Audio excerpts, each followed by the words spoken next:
How to download YouTube videos. Select any video that you want to download. Open it, and as you can see here the download button, simply you can tap on download and you can tap on view and easily see that video has been started to download.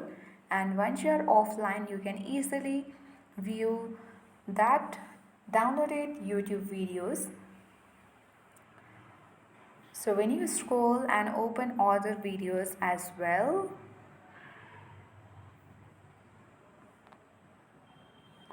you can similarly tap on this video also and download it.